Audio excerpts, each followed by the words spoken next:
Okay, so if we're going to preview the Missouri Tigers and talk about them tonight, let's start on the offensive side of the ball for them. The big question mark's quarterback with Bo Prabula, the Penn State transfer, and then Sam Horn, who's been in the program. Early in the fall practices, neither player has distinguished himself and stepped out in front. So that's still a big question mark. And to me, I know everybody wants to rave about Penn State's quarterback from last year. But if you look at big games, he didn't play that well, and Prabula did not threaten to take time from him. So I know he's athletic. I know they talk highly about his ability to run the ball, but the passing game, what are they going to get out of that? To me, is a big question mark for them. Now, in that passing game, they are replacing their receivers from last year too, but there is talent there in the receiver pool. Kevin Coleman, the transfer from Mississippi State. You have Marquise Johnson, who's a 10-4, 100 guy who they feel confident that can beat defenses deep and get over the top. And then you have Josh Manning, who was a 4-star entering his junior year when he was recruited. So the talent at wide receiver is there if the quarterback play can get them the ball. They also have Ahmad Hardy, who was the number one running back in the transfer portal. So, you combine him with, let's say, Prabula's ability to run the ball. You bring some dual threat things in there. And their offensive line, I think, will be solid. Caden Green is a guard, and he's their best offensive lineman, and they bring back a lot on their line. So I think their offensive line will be solid for them. Again, it just takes you back to the question mark on offense is going to be Bo Prabula or Sam Horn. Will one of those guys step forward? Any countering? Yeah, I think they're going to end up rolling with Sam Horn at QB1. I think he's a little bit more of an athlete than Prabula, in my opinion. Baseball star, great pitcher, and that doesn't always translate to playing quarterback in the SEC. But he's a guy that I'm high on, and Joshua Manning that you mentioned. I think he's really poised for a breakout year. Where I question them a little bit is Ahmad Hardy. I don't know if he's going to be a guy in the SEC. I think he'll be serviceable, but for, some of the kind of expectations he's got to potentially be a top 3, 5 running back in the league, I just don't see it. I think he's going to be somewhere, I think he's a top 10 back for sure, but I'm not as high on him as a running back as others are. The thing that I probably like the most about all of Missouri football, I really like Drinkwitz. I think he reminds me of like Mike Leach a little bit on the personality side.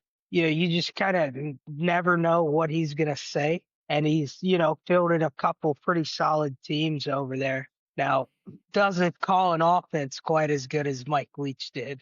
But yeah, that's my favorite thing about them is Drinkwitz and then Joshua Manning breaking out, as a good receiver for him. So I like your pick on Manning because he's on our fantasy team. So I gotta agree with you there. I think he is going to come out.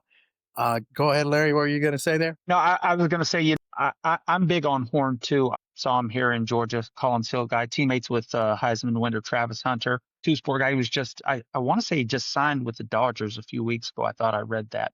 No, he was Yes. drafted by them. I'm pretty sure they signed him. So, Yeah. he's a two-sport athlete, a really bright kid, has some experience. I kind of see him winning that battle as well. And they don't forget they had the number 7 transfer portal class this last year too. So they brought some studs in. 7 is pretty strong, especially for a Mizzou program and trying to win, trying to go 3 straight years winning 10 games, which Mizzou I don't believe has ever done in their history. That's going to be a big thing for them this year. I don't know that they have the horses to get there. And I'm not quite as sold on Drinkwitz as you are, DMAC. But, like I said, they did land a great transfer portal class. I think Horn is a serviceable quarterback, schedule wise, I don't think they have the toughest schedule in the SEC this year. They always seem to fare well in scheduling. I don't know why, but 10 wins isn't out of the question for me. What are your thoughts, Kev? So I like some of what you guys are saying there. I like Horn, honestly. If he doesn't win it by game 1, I really do think by the time they get into conference season, I think Horn will be the quarterback. For Perbula to not be the guy, that's telling us something. Now, I don't disagree with you also, DMAC, on Ahmad Hardy. But here's my name for you when it comes to the running back. Marquise Davis, 4-star freshman out of Ohio, highly recruited guy. I think so. I mean, the talent's there with him. I would not be surprised if by the middle of the season he's not getting a lot of carries for him. And then the person that I really like on their coaching staff is Kirby Moore, the offensive coordinator that's been with them for 2 years now. You know, a couple of years ago, he really impacted their running game in a positive way. And I really like him. I think he will keep their offense in a good place between their line. You combine Hardy with Davis and then their receivers. I think he'll keep their offense upright and in a good spot. And again, we've already mentioned Kevin Coleman as one of the transfers, and Larry, like you mentioned, they had a good transfer portal group. So, you jump from there to the defensive side of the ball. Their defensive side of the ball starts at the receiver, or not the receiver, but the safeties and the linebackers are the big parts of their defensive side of the ball. You've got Jalen Catalana transfer at safety, and he's going to play a big part in their defense. You also have Josiah Trotter, a West Virginia linebacker transfer. He's going to play a big part in their defense too. So Missouri on the defensive side of the ball, their strengths are going to lie in their safety play and their linebacker play. Safety play, they've got Jalen Catalana transfer that's in his 6th year that played at UNLV last year, but he's also an ex-SEC guy at Arkansas and Texas. He didn't play much at Texas because he got hurt, but he's been a willing tackler over the years. So he'll be an addition for him in the safety position. They also have Marvin Burks in the safety area and Dylan Carnell, who plays nickel. He'll come up and tackle the ball. So they're strong back in that part of their defense. And then on the linebacker play, Justin Newsom, who's been there and started for him. He's a senior this year, a grad senior, so he's a 5th-year guy. He's played a lot for him, started a lot of games for him. He's going to be key. And then Josiah Trotter, who transferred from West Virginia, was a starter for them last year and had over 70 tackles. He will be the middle linebacker and give them the strength there. Another, you mentioned, Larry, the transfer portal and the guys that they got out of that. Damon Wilson was a Georgia guy. He will be their outside linebacker, edge guy that will play in that 3-4-4-3 sometimes, put his hand in the dirt. But he's going to be a guy that will be very effective rushing the passer. If he was at Georgia this year, he'd be playing a lot for them too. But you've got the portal and NIL, and Missouri reached out and got him, and so I think he'll give them a lot. And then opposite him, you have Zion Young at defensive end. He's a talented guy that can get after the passer too. And then, to me, probably the most underrated defensive tackle, nose tackle type guy, Chris McClellan, who had right at 40 tackles last year and 2.5 sacks with some pressures. He's a very underrated guy in the middle that can create pressure. So I think defensively, they have a lot of strengths and they're good at every level. Defensive line, edge, linebacker, and definitely good in the safety play piece. So I think they'll be good on the defensive side. And then their cornerbacks are very experienced. Dre Norwood and Stephen Hall, even though Stephen Hall is a transfer this year, those guys are very experienced. So I think they'll be solid defensively to go along with a solid offense that probably won't be an elite offense. So anyhow, what do you guys think on that one?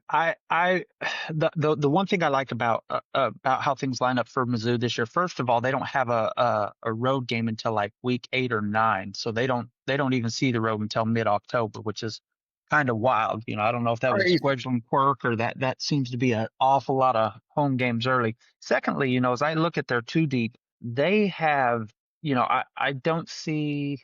I see one underclassman starting, two underclassmen, one on offense, one on defense, and they're both transfers. So that means these kids are, they got a lot of men there are a lot of 23-year-old kids, 24-year-old kids on this team with the 5th and 6th year seniors. And I think that'll play into that as well, giving them that extra experience and that, that age. There's a big difference between a 24-year-old man and an 18-year-old kid. And with all these COVID transfers on their way out, this is kind of the last class of them. Mizzou certainly will, we'll see if they'll be able to take advantage of that with all the veteran help that they have at home and that they brought in the offseason. And like I said, having 8 games or, not going on the road until week 8 or something like that, that's pretty wild. It lines up well for them early. It's, obviously like everybody else, staying healthy. Defensively, they've got some guys that'll go after the football and hit you in the mouth. I agree with you, Kev. I think that Chris McClellan is one of the most overrated nose guards in the country. He's always there, and when he's not making plays himself, he's bringing up his backers to get in there and make plays for him. So I really like him in the middle. Vegas has them at 7.5. If I were a betting man, I would bet over. I certainly would. That schedule. What do you think, Daniel? Yeah. So obviously their D-line edge is going to be good along with linebackers. But a guy that sticks out to me from the quarterback room, and you mentioned him, Dre Norwood. He's a guy who started all 13 games last season for him. Been on the field for over 1,500 snaps for him. That's the type of guy you want in the cornerback room. And Stephen Hall's going to be good to transfer from Washington State. But I think Dre Norwood's got the potential to, he's gotten better each year. He finished last year with a couple picks, like 40 tackles, didn't really get thrown at a ton. He was truly their cornerback one. And, I don't think teams are going to have that guy that they're just going to throw at him 10 times a game when he's covering them. So I think he's going to have a really good season. And I'm high on Marvin Burks too. He had 65, 70 tackles last year. So, a guy who can cover some and help in run support. So those are two guys that stick out to me on defense. They're too deep everywhere. Like you said, Sweets is solid. If they stay healthy, the defense is going to be their bread and butter. I'll tell you who else I like on that defense, and he's a backup for right now, but Toriano Pride is a cornerback as well. He's a senior who was formerly in the Clemson program. But last year he had almost 40 tackles, 39 tackles, a forced fumble, 2 picks, and 4 passes defense. So, he's a willing tackler as a cornerback, and he's also, he can get his nose around the ball as witnessed by 2 picks and having 4 passes defense. Him being a backup for them speaks volumes to how much depth they do have in their secondary. So they've got some talent there. Yep. So if I just run down their schedule real quick, UCA, first game of the season, that's a win. That's that's a rental. Kansas, week 2. So Kansas is talented. They bring in, a team that's well coached, and Lance Leopold does a great job with them, and they'll be athletic and can run the ball. Playing at Missouri, I think Kansas still wins that game. So I think they go 2-0 there. Louisiana, week 3, that's a win. South Carolina, week 4. That's a game that, could be a little bit edgy for them. And I'm going to say that by week 4, they've got to have solid quarterback play or that game could get them. I think they'll win the game because they're playing at home, but that could be one if they're still having indecision about who their quarterback is. That game could be one they lose. But let's say they're 4-0, UMass 5-0 the week after that. Then they play Alabama at home. That's a game if their quarterback play is good that Alabama on the road, we know last year they had struggles on the road. So that's a game they could make very interesting. I don't think they'll beat Alabama, but, I'll be interested to watch that game if by that time, week 6, they have good quarterback play. So I got them 5-1 at that point. Then their first road game is Auburn at Auburn. I don't think they get that game on the road. I think Auburn's good this year with their skill talent. So I got them 5-2. They go to Vandy after that. I think they'll beat Vandy. And then they play Texas A&M at home. I don't know about that game. It's a toss-up, but let's put it in the loss category, and we might come back to that game. Then they play Mississippi State. That's a win. They play at Oklahoma. Again, that's Oklahoma's an interesting team to me. Everybody thinks they're going to be really good, but I still question their offensive line, so I think that game could be very competitive. Let's say it's a loss. Then they go to Arkansas at the end. I think they beat Arkansas. Drink always gets him up for Arkansas because he's from that area, and he's won like 7 out of 9 games against Arkansas. So that would put them at 8-4. And you go back to that Aggie game, if they were to get that game, they're a 9-3 team. And then, just best case scenario, let's say they beat Auburn or Alabama. They just beat one of those teams. They could end up 10-2. So I think they're anywhere from 8-4 to a 10-2 type team. I do agree with you that 7.5 to me looks like a pretty good play for them to get over that with the talent that they have. And you know, like Drinkowitz or not, and I'm not the hugest fan of him himself, but his teams rarely beat themselves. They don't play poorly in games and they don't beat themselves. They don't have a lot of turnovers. They don't have a lot of penalties. To me, he does a very good job of getting his teams to play within themselves with focus and what they need to do for execution. DMAC, I agree with you there. I just think he's a little bit squirrely, but I do think he does a solid job coaching his team. Yeah, I just kind of like that whole yeah, some of the stupid stuff he says on camera. You know, if You I'm like it or like you hate it. yeah, if I'm like a mid-level player, I mean, if I'm a 5-star, I'm not going to Mizzou probably. But if I'm like a high 3-star and Mizzou offers me, like, okay, he's a coach I could play for. And that may be why he does it, because it's effective. And from the standpoint, he comes off as a guy that's a cool guy. And like you say, kind of that Leach personality. And hey, I can go play for that guy. Yeah, exactly. Well, anything else on Missouri? Anybody else have any thoughts on them? No, I'm with you, Kev. Like I said, if I were a bet man, I like them over 7.5. I think 8 or 9 is very doable for them. Perhaps 10 if everything breaks right. You never know what you're going to get. It's all going to depend on health and how quickly those transfers are able to integrate and gel with the rest of their new teammates. They got a bunch of them in there, so but they're mature. Like I said, they're all upperclassmen, so they're a very mature football team, and that helps. The one player I didn't mention that will come into play a little bit is another running back, Roberts. He does a good job for him in short yardage. So, I think that between Roberts, Hardy, and Davis, the freshman, I think they'll get enough there out of the running back. It I all comes down to that quarterback play, whether they go from 8 wins or they shock the world and beat Bama at home. Yep, I agree. I agree. All right, DMAC, are you rolling with Texas A&M next? I am rolling with the Aggies Oh, tonight. So, Rolling with the homies. and rolling with the Colts. I think I may be a little higher on the Aggies than most people. So let's start with their offense.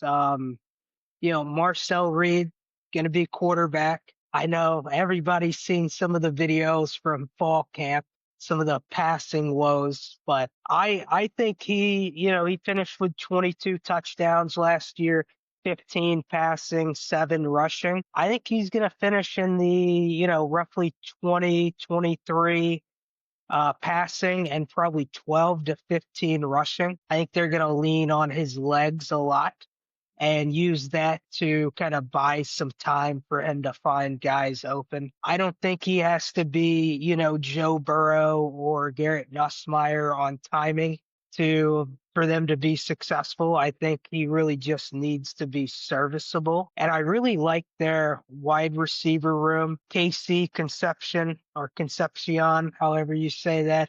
I think he's going to be a big piece for them transferring from NC State.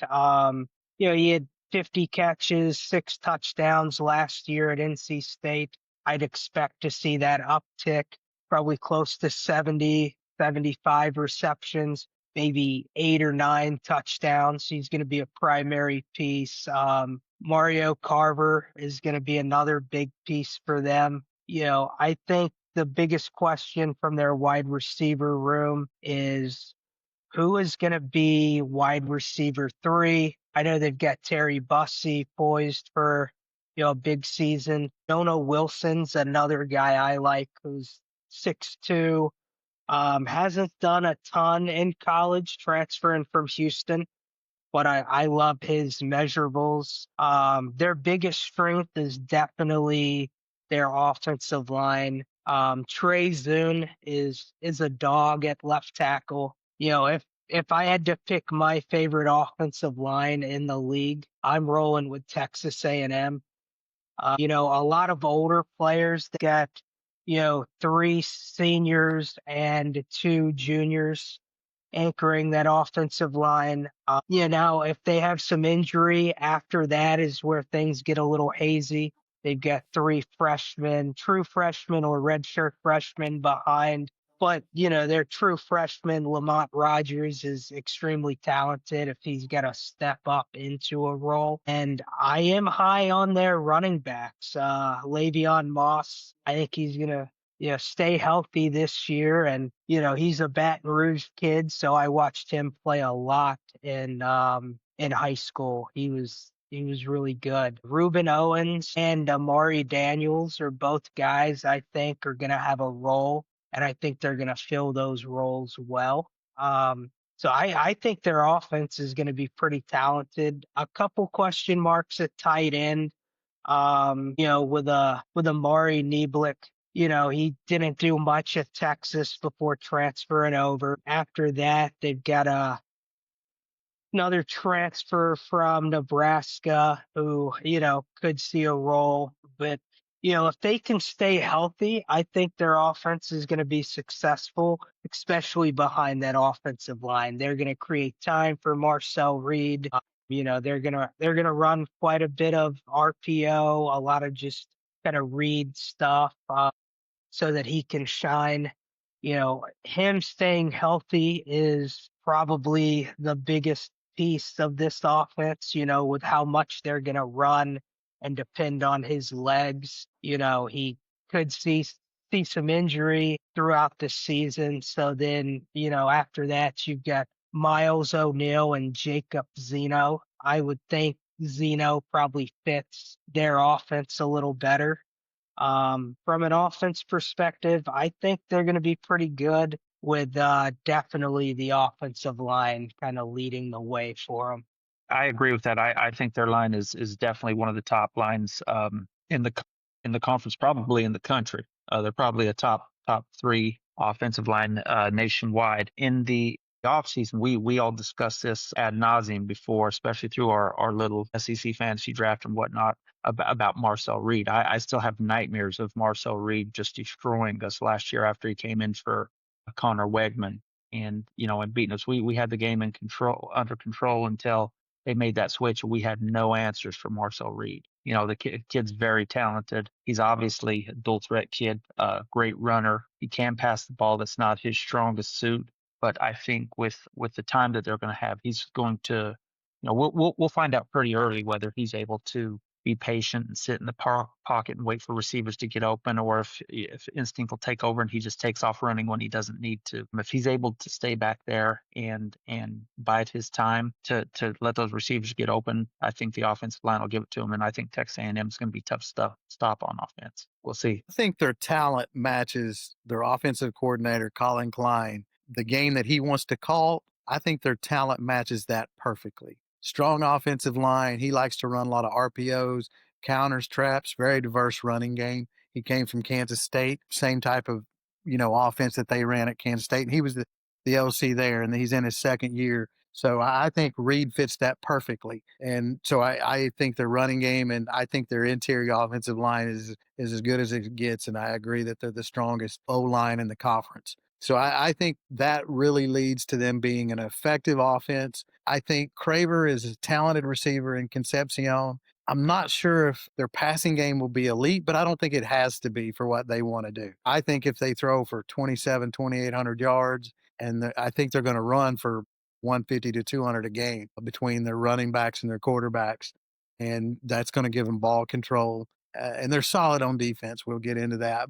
I like their style of offense for how it matches what they want to do. I agree. I completely agree. I agree too. I think their running game. I mean, between Le'Veon Moss and Reuben Owens, Reuben Owens was very highly sought after as well. And the fact that Moss has been able to hold him off and keep that RB1, title says a lot for how good he is as well. So I think that they're loaded in the backfield, which lines up well with that offensive line that they got. Like you said, Kevin, if they throw for 2,600 plus, that will be plenty enough to keep teams honest, I think, and give that offensive line time to do their thing and then create a lot of holes for the running backs and Reed as well. Now to the defense. Yeah, I think defense is going to be a strength, especially linebacker, safeties, cornerbacks. I love Mike Elko, calling defensive plays for him. I think that from a defensive mind standpoint, he's, top 10 brightest in college football right now. What I really like is their safeties with Dalton Brooks, and Bryce Anderson is going to play a lot, but Marcus Ratcliffe too. They've got three really talented guys in that safety area. And then they've got Jordan Shaw playing nickelback. I'm high on Bryce Anderson. He's been around for a while in the program. Didn't do a ton last year, battled a little bit of injury. Back in 2023, though, he had 7 tackles for loss. Now that he's finally healthy, ready to go, I think he's not only going to be a leader on this team, but he's going to really impact the game from a run support and, blitzing as a safety sum. And then you go to their cornerbacks, Julio Humphrey from Georgia, I think was a great find for them in the transfer portal, along with Will Lee. Will Lee had 40 tackles last year, 10 pass defenses, 2 interceptions, and a forced fumble.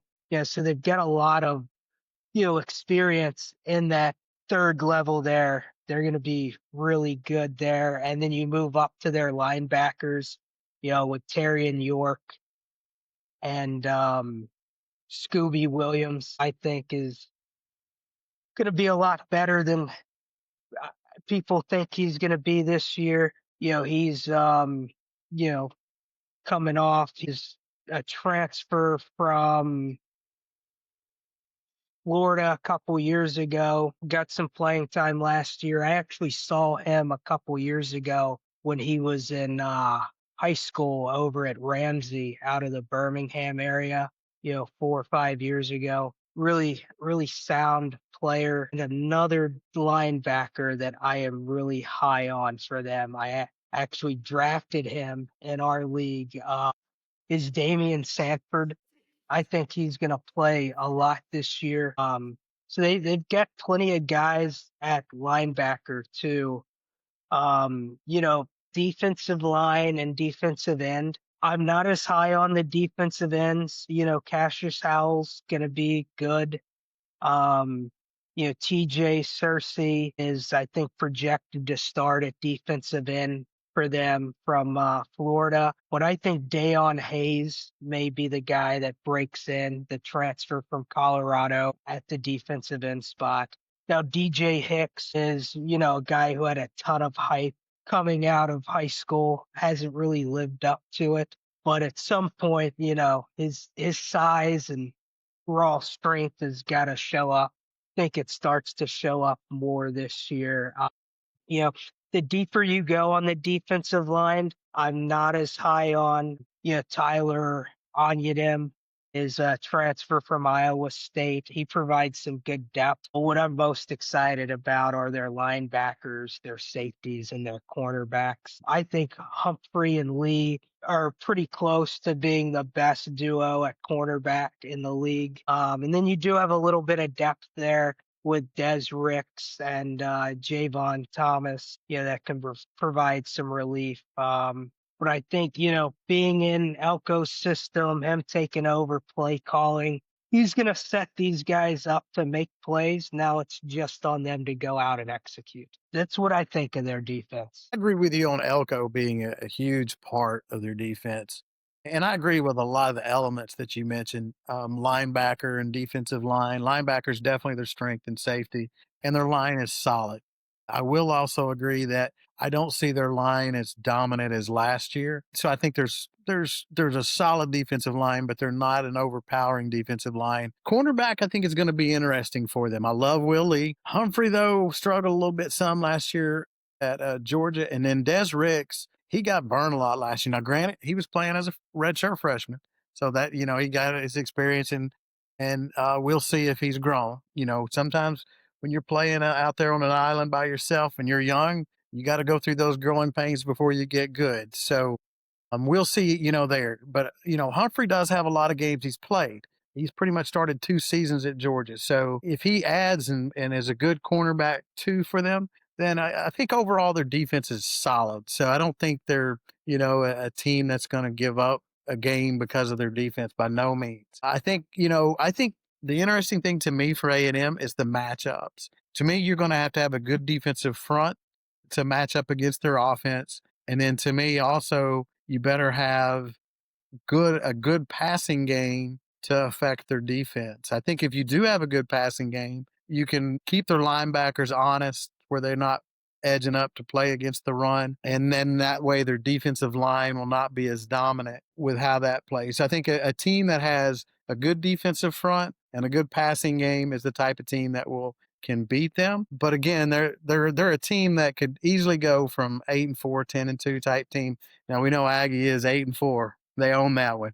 But they're a good enough team, and they'll be well coached enough that they might go above that.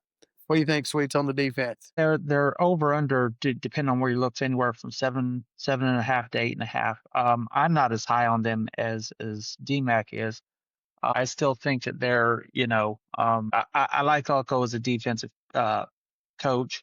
I just don't know about their talent level, especially on the defensive line. I like their secondary. Their linebackers are solid. I think Texas A&M. I think their strong suit is the offensive side of the ball for me this year, and what they're going to be able to do with that now. Are they able to get off that 8-4 mark that they always seem to end up at every year? I don't know. I'm with you, Kev. I think they could go anywhere from 7-5. Let me take a look at their schedule real quick, just to break it down. Daniel, why don't you go ahead and break down their schedule, and then we'll just we'll put in with you on that. Yeah, so they open up the season with UTSA at home. I think that's a win. Then they've got Utah State at home, another win. Then they go on the road to Notre Dame. This is where things can get messy. I'm taking the Aggies against Notre Dame this year. That's a bold one. I've kind of flip-flopped in my mind which way to go. And, my cousins who are going to be tuning into this, huge Notre Dame fans. So they're going to hate this. But, Notre Dame doesn't know who's playing quarterback. They lost a good bit from their defense last year. I'm taking A&M in a low-scoring game. That's going to be a lot of running the football, whether that's with Moss or Marcel Reed. I'm thinking that's 17-14, 21-17 game. It's going to be close, but I'm edging out with A&M here. Then they've got Auburn at home. I'm picking them to beat Auburn at home early. If that game was, in Auburn, probably be a different story. Then they get a true tune-up game with Mississippi State October 4th. They're going to win that one. And then with Florida coming in, if DJ Lagway's healthy, I'm taking Florida in this one. So that puts them at 5-1 through 6 games. At Arkansas, I think they're going to bounce back. That's going to be another close one, but A&M's going to edge them out. Then they travel to LSU. I don't think Marcel Reed's going to run all over LSU like he did last year, even though I just watched Blake Baker juke out a defensive back. I think LSU's going to win this one, and I don't think it's going to be, extremely close like a field goal or a touchdown. I think it's going to be 10, 17-point win for the Tigers. They've got a bye week, then they travel to Mizzou. I'm going to take them against Mizzou up there. Then they get South Carolina at home, which is another one that I could see going either way. I'm going to roll with the Aggies here. Then they get the Jimbo Fishers, Samford. They're going to win that game big. Then they travel to Texas to end the season. So they're going into that game at 9-2, and Texas is going to beat them. I think it might be close for the first half. I think Texas just has too many dudes. And, if they're still in contention for a playoff berth in the SEC title, that means Arch Manning's doing his job. So I don't think A&M can stop him. The Tiger in me wants to say 8-4, 7-5.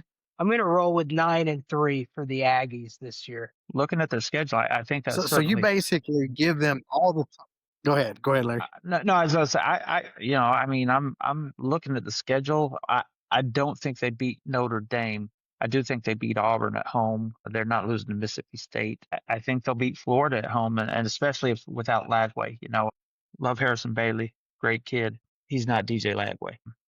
Going to Arkansas, that's always a tricky place. Always a tricky place. I could see them winning that game.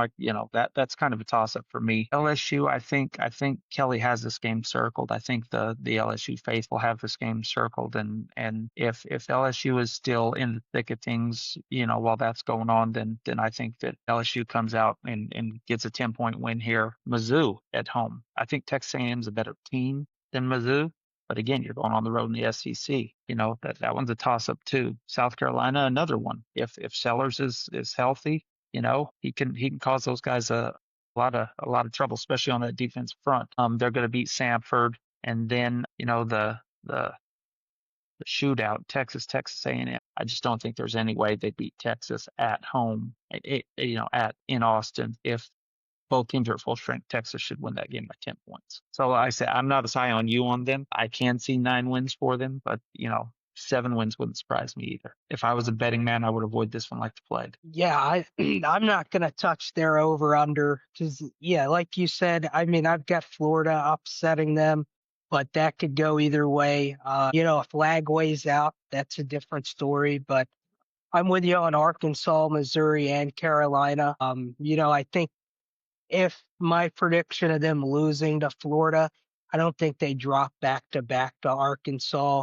Kind of the same thing with LSU, losing to LSU. I don't know if they spiral and lose to Missouri. And I have not been to a game at Missouri yet. That's one of only, a couple schools I haven't been to a road game at. So I don't know what their environment's like fully. Now if they're going on the road at Florida or Auburn, those are games I'm picking the home team in.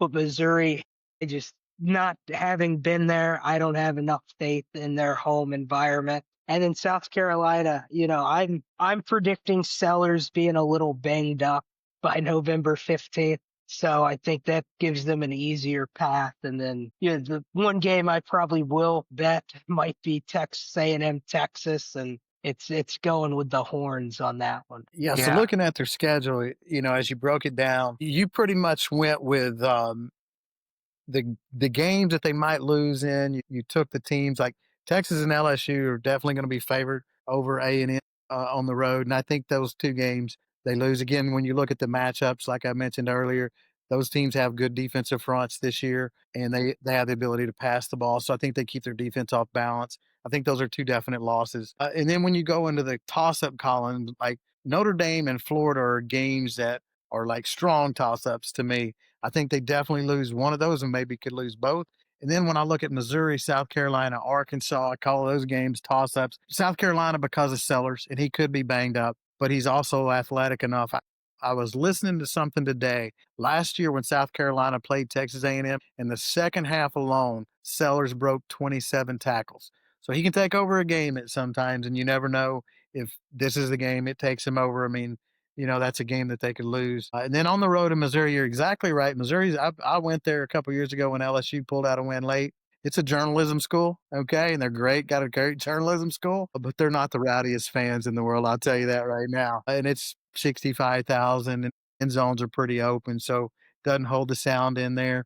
They could get a win, but it's also a game though that, if Missouri plays up, they could lose. And in Arkansas, that game means a lot to Arkansas. And they finally got that game out of Dallas where they did not perform well against A&M there in Jerry World. And playing that game at home, ex Southwest Conference teams, that game's going to be huge for Arkansas on that campus. It's early enough in the season. It's still where Sam Pittman's got a fighting chance to keep his job.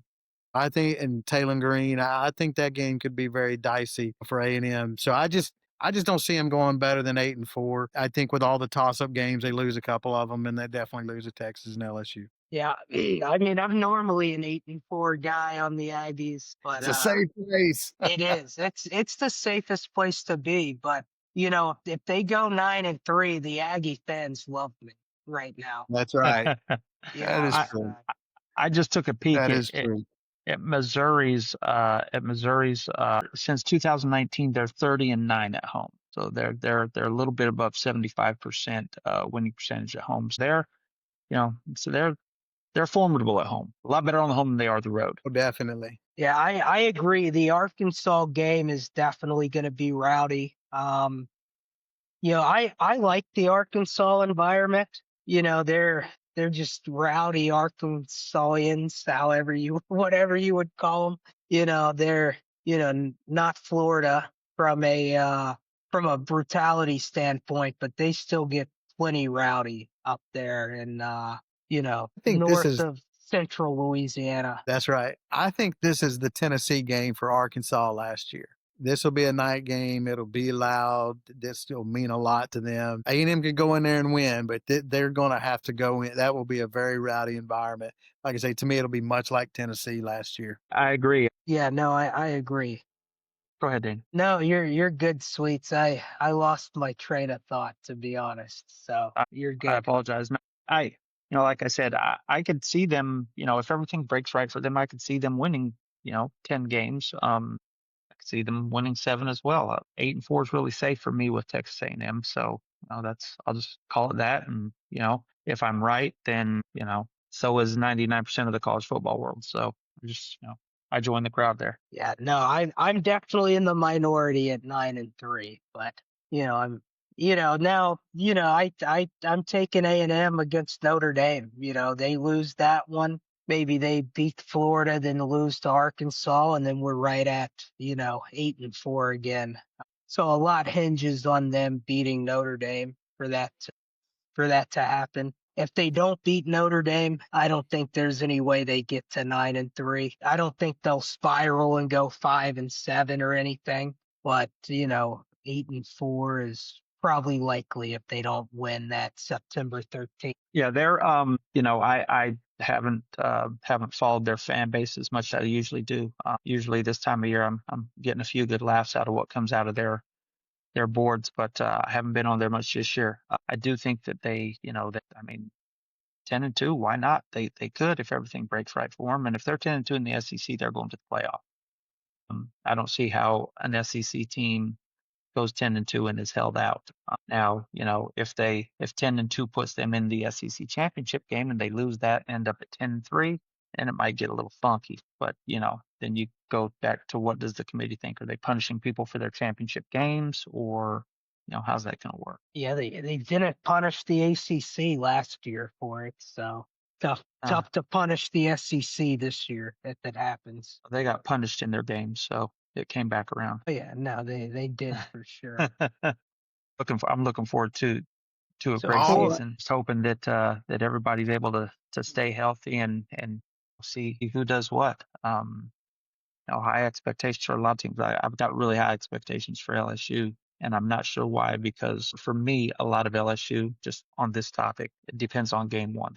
Game one is imperative for me this year. If we lose that game, then all the goodwill that's been built up kind of washes away, and you get that that negativity, that toxicity around the program. So it's very, very important to get that first one out of the way. I think LSU I agree. does How were Clemson. you guys doing yesterday? How were you guys doing yesterday with the Nuss news breaking? I was fine because I I just didn't buy it from the beginning. So I never really went down the path of he's hurt for this.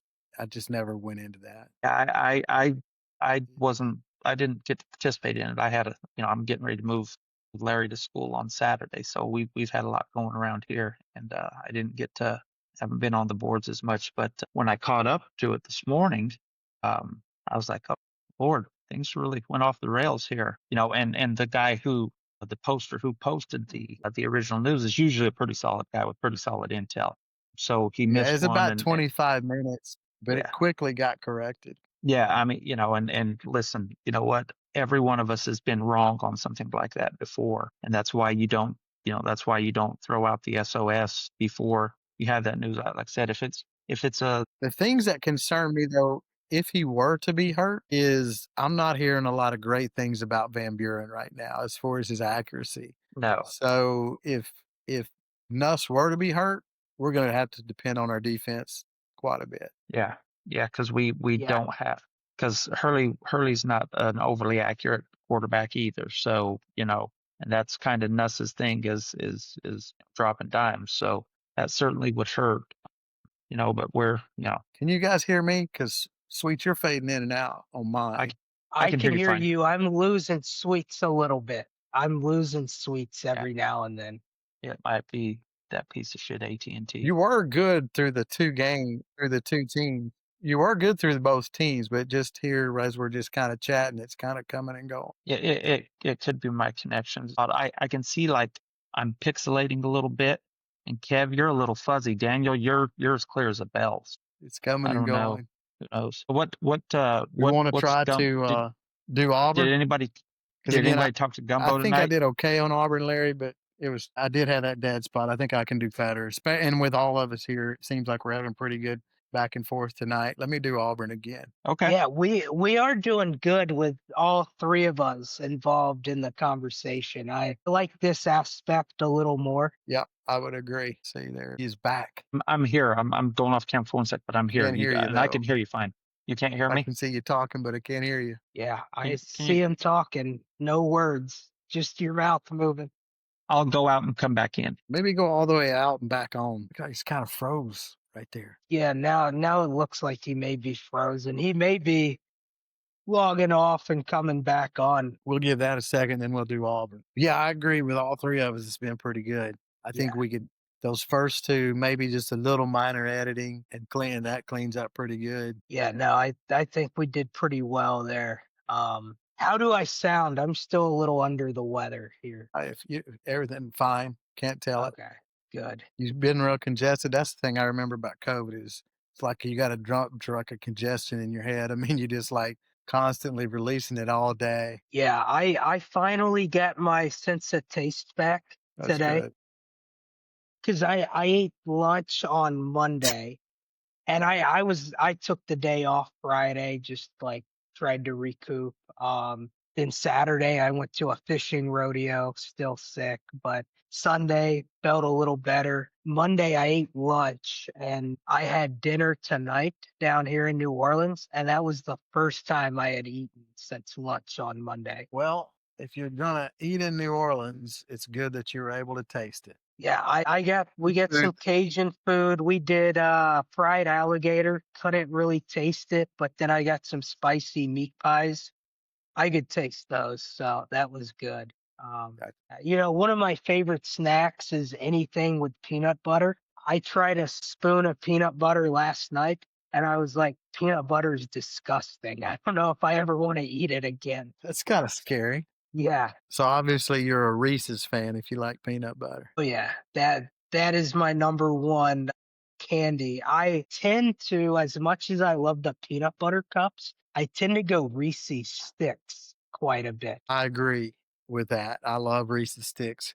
Kim and I, my wife, we both love Reese's in general, but give me the sticks over the peanut butter cups. 10 years ago, 15 years ago, the cups, but Reese's sticks, I love them. Like the Reese's All-Star game for the Final Four that Cam Carter played in.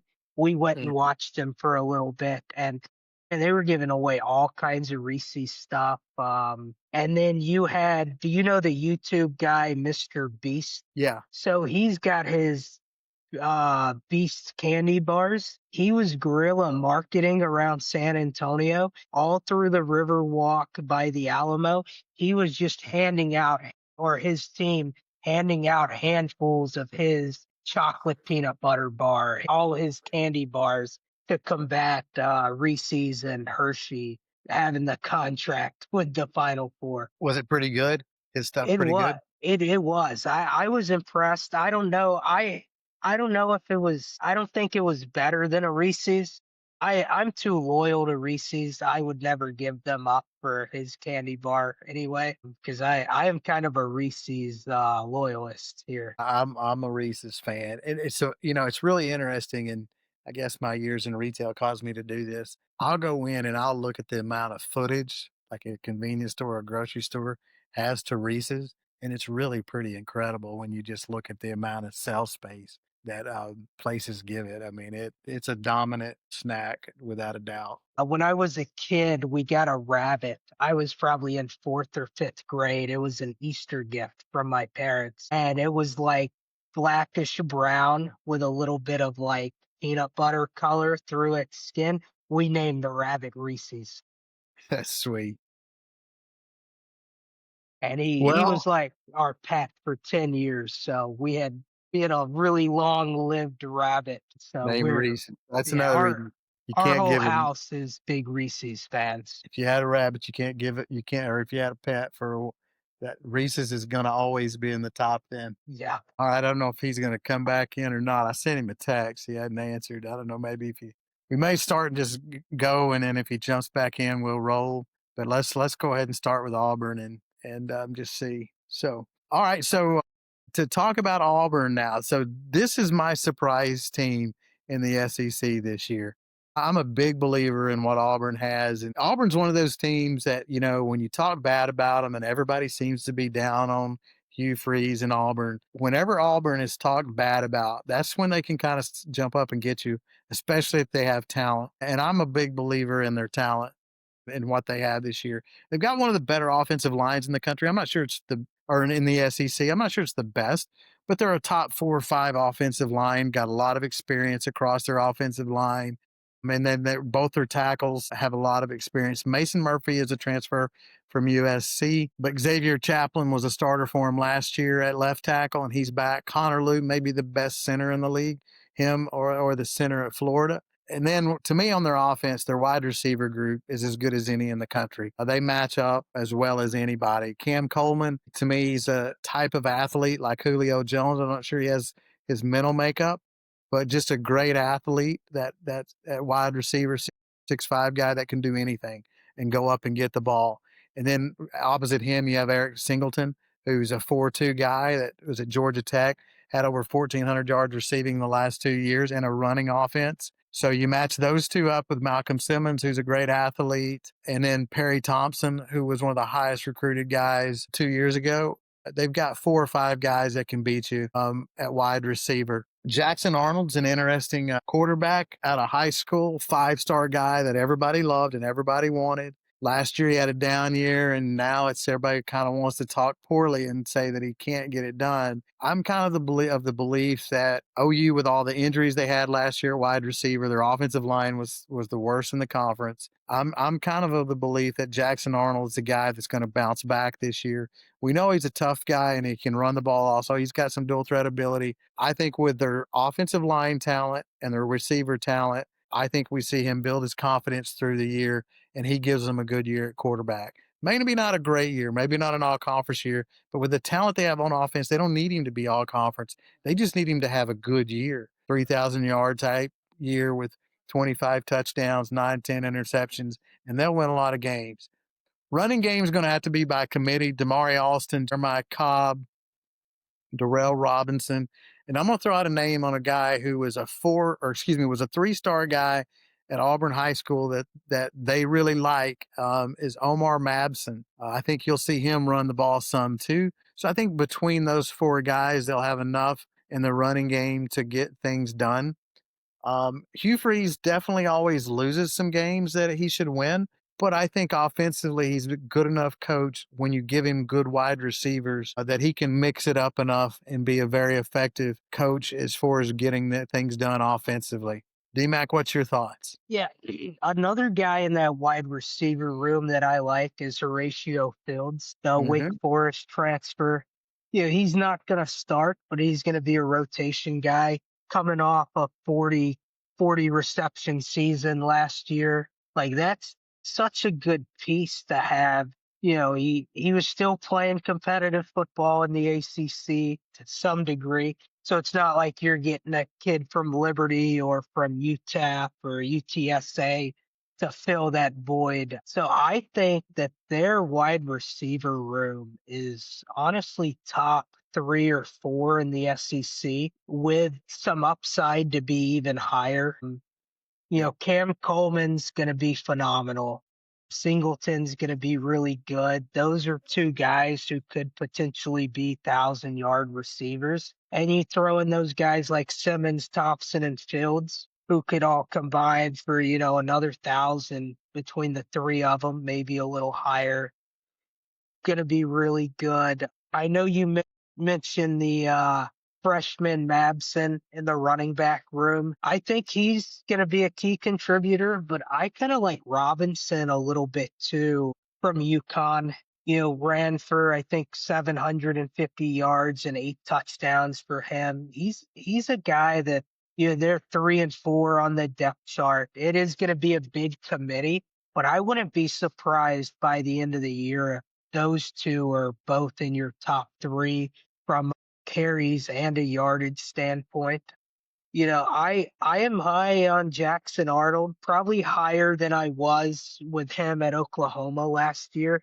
I think this is kind of his chance to really kind of get focused back on football. Not that he wasn't focused, but there were a lot of distractions around that team with injuries and stuff. So this just kind of gives him a chance to focus on football again. And I mean, the guys he's throwing to, if he's even 70% of the lives up to 70% of what he was coming out of high school, this Auburn team's going to be really dangerous. And if things aren't working out there, if he gets banged up a little bit, they're probably from a 3 deep at quarterback, the deepest in the SEC. Ken Daniels, isn't great, but he threw for 1,700 yards at Stanford last year. Had a bunch of interceptions, but he's a guy who you maybe don't feel terrible about being QB 2 or 3, and then with Deuce Knight back there too. Deuce Knight's going to be really good for them after this year, through next year, depending on how Jackson Arnold pans out. Kind of the future of that team is kind of what sticks out to me most on offense. I mean, I'm with you on their offensive line. They're starting all upperclassmen. Juniors are better, and they're going to be solid there. I think that's going to kind of help their running game with not having a true RB1 on their team. Having a really good offensive line is going to mask that running back problem a little bit. It'll be interesting to see who starts at tight end for them. I know Preston Howard and Brandon Frazier are kind of the 1 and 2 guy. I think Preston Howard has a little bit more of the upside as a receiver. I haven't had a chance to dive in too deep on his run or his pass blocking and run blocking. I would say Frazier, just looking at the numbers and the builds, may be your better blocker from the tight end room. Yeah, and I think the one thing that you're really hitting on as you're going through it is, again, their total depth of their offense and how they have multiple things that can attack you offensively. I absolutely agree with you on Robinson and Madsen. I think they're in the top 2 or 3 and maybe the top 2 in carries once you get into the season. And then Austin and Cobb kind of fit in there. And again, you mentioned the line being able to open holes enough for that running back for committee to be good. The 2 tight ends, again, you use them as you need them. Split Howard out wide, play him in the slot some. If you need the running game, then you put Frazier in there. I just think there's a lot that they have on offense to attack you with. And again, the Horatio Fields, we're not talking about needing him as a top 3 receiver, but when you can look at him and say he's your 5th guy, that's pretty good. And that's right up there to me with the depth that LSU has. Maybe not the top end that Alabama has, but a deeper room than Alabama, and maybe the top end of Alabama too. So I agree, they're top 3 or 4 wide receiver room that could go higher. So I just think there's a lot of talent there on offense and a lot of experience. And so and I think it's a perfect situation for Arnold to get his mind back right, work his way into. And Auburn's a tough place to play. We'll get into their schedule, but their tough games are at home this year. And so that to me really plays into their advantage there.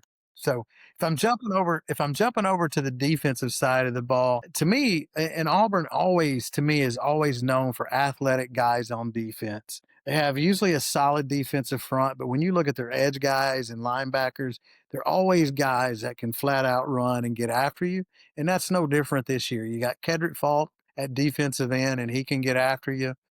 And then your linebacker group has DeMarcus Riddick, Robert Woodyard, Kayan Lee as a cornerback. You got Xavier Atkins, who's a transfer from LSU, who's really athletic there at linebacker. And then you also have Elijah Melendez, who's a freshman.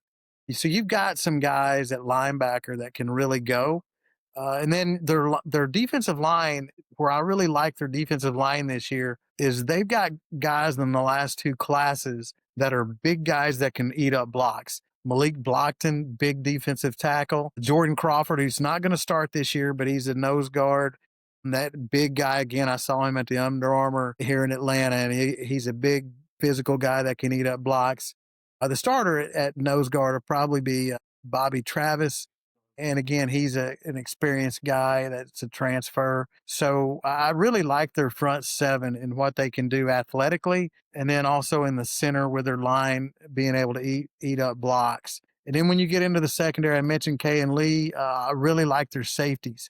Caleb Harris, I think, is a good safety. Sylvester Smith, who's a nickel back, strong safety type guy, star. Everybody plays with a star now. And then their free safety to me is a really interesting position. You've got Kinsley Falston that's back, but to me, I think the starter is going to be Jacoby Matthews, the transfer that set out last year, that 2 years ago started at A&M. So I think if you put Matthews, Smith, and Harris, you got three right there that between the nickelback and the safeties that play close to the line of scrimmage, and then Matthews at free safety. I think they match up really good. And then the other cornerbacker, it would be Jay Crawford. Again, just a lot of athleticism across their defense. It's not going to be a top 4 defense in the SEC, but they're going to be a good defense in the SEC, probably in the top half of the SEC, maybe even top 5, top 6. So to me, when you combine that with the talent they have on offense, I just think there's a lot there and they can win a lot of games. Yeah, what my favorite player on their defense is Keldrick Falk by far. Coming off a 7-sack season, I think he's poised for double-digit sacks this year. He's going to be the guy who really anchors that defensive line. They do have some other big bodies who can beat up blocks, like you said.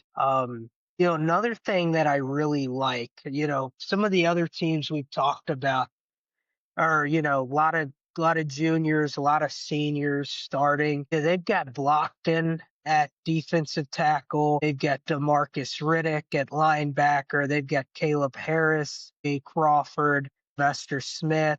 And then if, Kinsley Faustin's playing some too, those are all guys who are true sophomores in this program that are, guys who are going to play a huge role in this defense. But, if you're Hugh Freeze and, I think that some of their woes are going to come with, him losing games they shouldn't, like you said. He always does. But, depending on how things shape up, as long as they improve a little bit, knowing that they're going to have 5, key guys from the defense definitely return.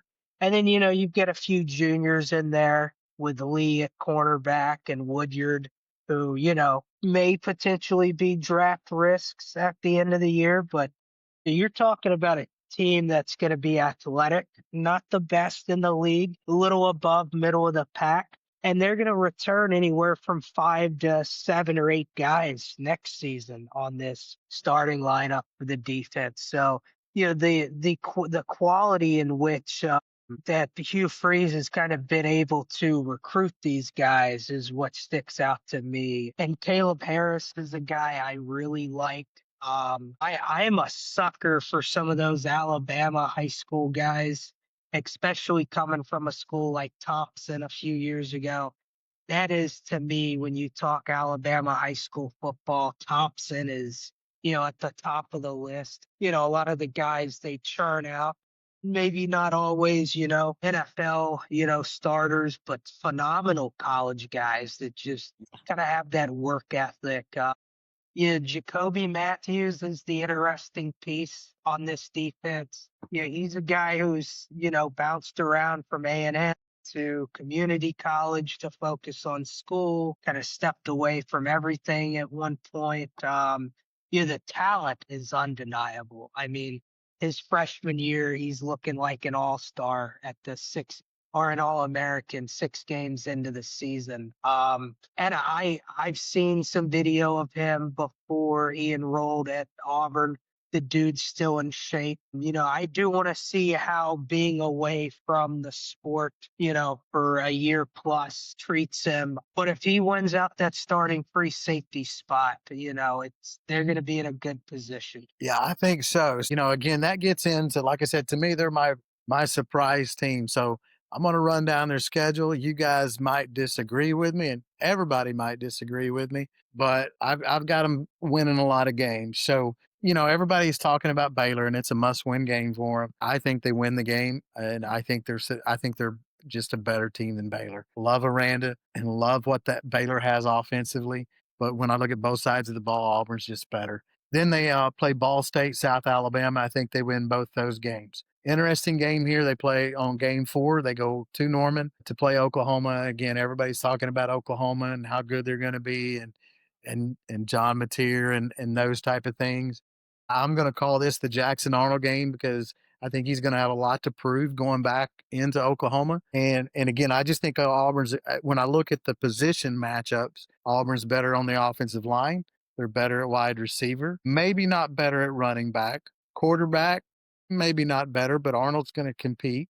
And then on the defensive side of the ball, Oklahoma's very good, better defensive line.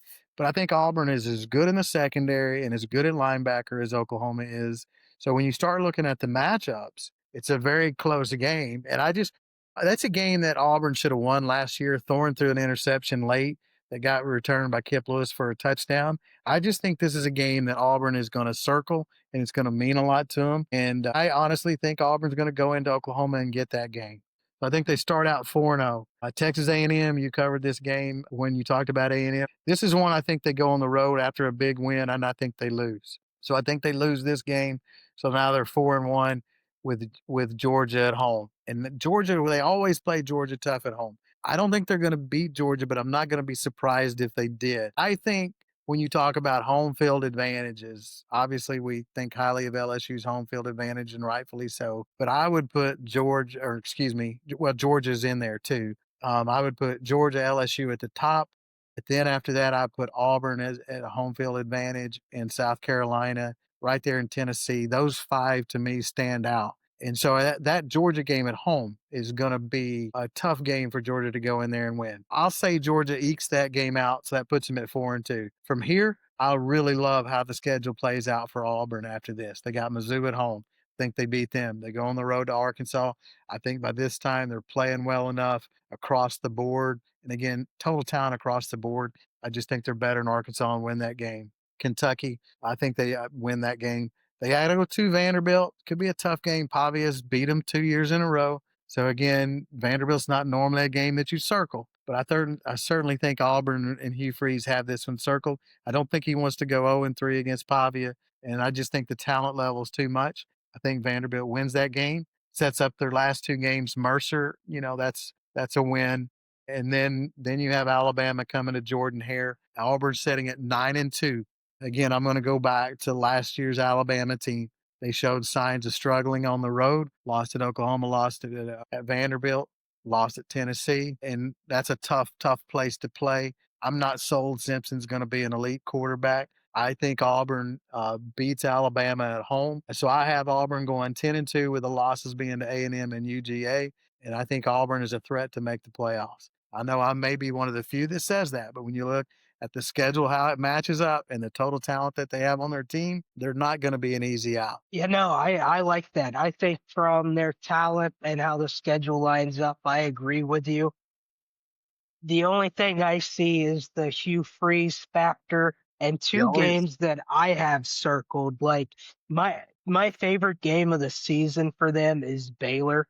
They get to play that Friday night before Labor Day, which means, I'm going to get to watch every play of it with it being Friday, not interfering with some of the other games. I love that one. I think they win that one.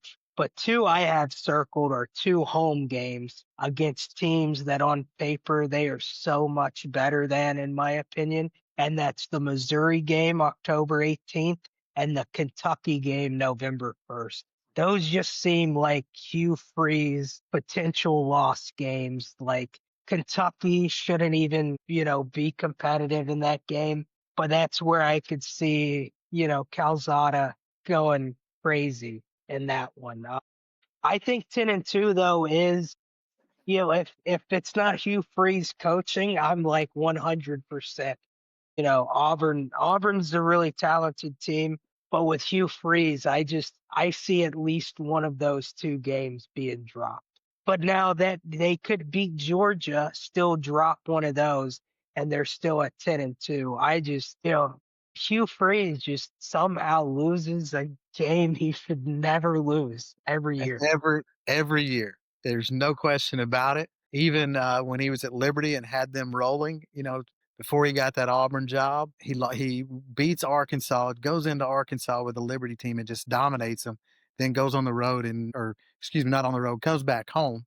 They went on the road to Arkansas and dominated them. Comes back home and loses to New Mexico State in Diego Pavia. So no question about it. Freeze loses at least one every year. Go back to Ole Miss. I think it was 2018 maybe. And if it wasn't for losing that home game against Arkansas, they knock Alabama out of the playoffs and they win the West. And that Arkansas team is no reason that they should have went in there and won. Um, but they did. So Freeze, he does. He always loses a game he shouldn't, and that certainly is a factor. Probably bounces them to 9-3. I'm going to take their ceiling though and go 10-2, just because I just think again. Auburn is a type of team when you have no confidence in them, and no one's picking them to go 6-6 or 5-7 this year. I think most people think they're 8-4 type team, but when no one's talking about them, and when their home schedule is on their side, which this year it is. They're a type of team that gets momentum in that crowd, and that's where I'm just basing it on those type of things and the talent they have. I just really see this being a year that typical Auburn team that once every 5 or 6 years that they just go on a run and win one with voodoo Jordan Hare magic, which they do. Yeah. Auburn LSU is probably my favorite SEC rivalry. I like the LSU Florida series. I don't love going to Gainesville for games. Auburn's a place that I really enjoy going to watch LSU Auburn duel it out. The last time I was there was Jaden's first year with us, and that was such a disastrous game for both teams. And then I believe, and I may be making this up, but I think Sage Ryan made the pick or stripped it from Coy Moore to get us the ball back there. I think it was Greg Brooks came over the top of him. That's right, it was Greg Brooks. But you're right.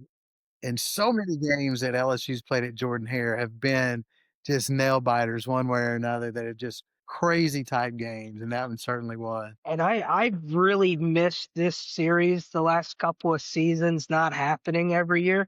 But I'm gonna say I'm kind of glad it's not happening this year. Yeah, I wouldn't want to play them in Jordan Hare this Yeah. year. They got the type of team that can beat you at home. And I don't care, that game that you mentioned, Jaden's first year, that was not a really good Auburn team. I remember the week before, they barely eked out a game against Missouri that Missouri should have beat them on their home field. So we're going over to the game, and I'm thinking, okay, their fans are down, and we're going to come in here, and this is going to be okay. And I've been there, like you're saying, probably 7, 8 times out of LSU games. I've been to Jordan Hare more than any other place. So I should have known better. We walk into the stadium, it's a 6:30 kickoff. We walk in about 6:20 and their fans are just going nuts. It's full. And they hit a couple deep pass plays in that first quarter on us. And it was, from there on, it was, just fighting to try to get a win in a game we should have won and did eke out.